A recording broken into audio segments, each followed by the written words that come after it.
Om Swastiastu. Perkenalkan, nama saya Nikomang Arstia Dewi, nomor absen 23 dari kelas 12 MIPA 3. Untuk melengkapi tugas ujian praktek mata pelajaran kimia, pada kesempatan kali ini saya akan melakukan percobaan yang berjudul reaksi eksoterem dan endoterem. Adapun tujuan dari percobaan ini adalah untuk mengetahui reaksi yang terjadi di antara bahan-bahan yang digunakan. Apakah termasuk reaksi eksoterem atau reaksi endoterem? Alat yang digunakan adalah sendok sebagai pengaduk dan 2 buah gelas. Adapun bahan yang digunakan adalah karbit, 50 ml air, asam cuka, dan soda kue. Langkah kerja percobaan pertama. Tuang 50 ml air ke dalam gelas. Kemudian, tambahkan karbit ke dalam gelas, lalu aduk karbit tersebut menggunakan sendok hingga karbit larut di dalam air. Setelah beberapa saat, maka akan timbul gelembung dan ketika diraba, permukaan gelas akan terasa panas. Langkah kerja percobaan kedua. Tuang 50 ml asam cuka ke dalam gelas. Kemudian, tambahkan setengah sendok makan soda kue, lalu aduk soda kue hingga larut di dalam asam cuka.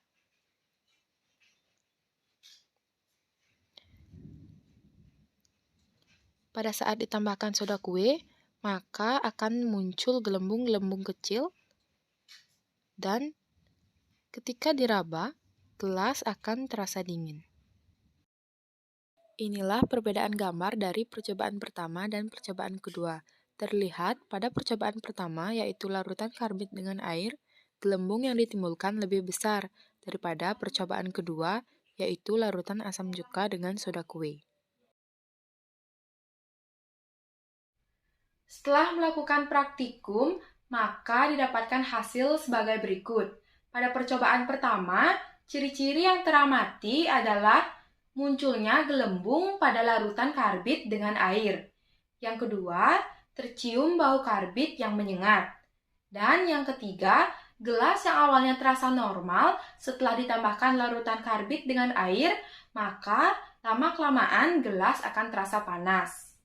Nah, dari ciri-ciri tersebut, maka reaksi yang terjadi pada percobaan pertama adalah reaksi eksoterem.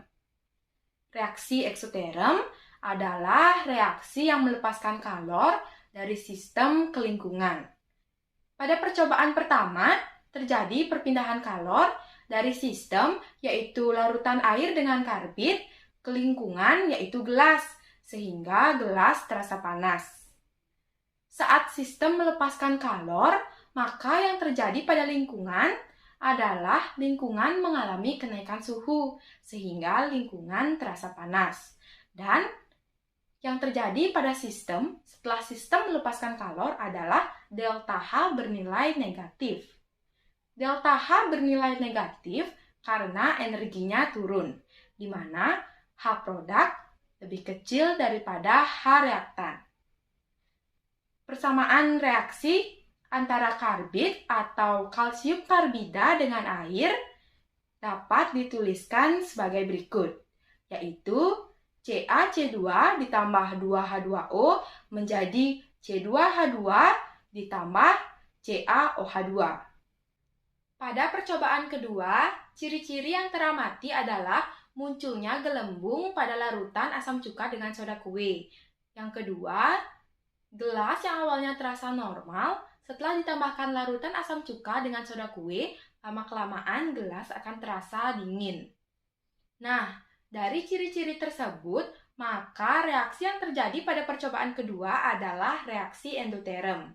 Reaksi endoterem adalah reaksi yang menyerap kalor. Pada percobaan kedua, terjadi perpindahan kalor dari lingkungan, yaitu gelas, ke sistem, yaitu larutan asam cuka dengan soda kue. Sehingga lingkungan dalam hal ini, yaitu gelas, terasa dingin. Nah, saat lingkungan melepaskan kalor, maka terjadi penurunan suhu. Saat terjadinya penurunan suhu, maka yang dapat kita rasakan adalah dingin. Sedangkan yang terjadi pada sistem adalah delta H bernilai positif. Delta H bernilai positif karena energinya bertambah, di mana H produk lebih besar daripada H reaktan. Persamaan reaksi antara asam cuka dengan soda kue dapat dituliskan sebagai berikut, yaitu NaHCO3 ditambah CH3COOH menjadi CH3COONa ditambah CO2 ditambah H2. Dari percobaan yang telah dilakukan, maka dapat disimpulkan bahwa reaksi yang terjadi antara karbit dengan air adalah reaksi eksoterm, karena terjadi perpindahan kalor dari sistem ke lingkungan yang ditandai dengan permukaan gelas menjadi panas. Sedangkan reaksi yang terjadi antara asam cuka dengan soda kue adalah reaksi endoterm, di mana terjadi perpindahan kalor dari lingkungan ke sistem yang ditandai dengan permukaan gelas menjadi dingin. Nah, pada reaksi eksoterm, delta H bernilai negatif karena energinya turun di mana H produk lebih kecil daripada H reaktan. Dan pada reaksi endoterm, delta H atau entalpi bernilai positif karena energinya bertambah, di mana H produk lebih besar daripada H reaktan. Sekian laporan percobaan praktikum dari saya. Apabila ada kesalahan, saya mohon maaf. Akhir kata, saya tutup dengan Paramesanti. Om Santi Santi Santi Om.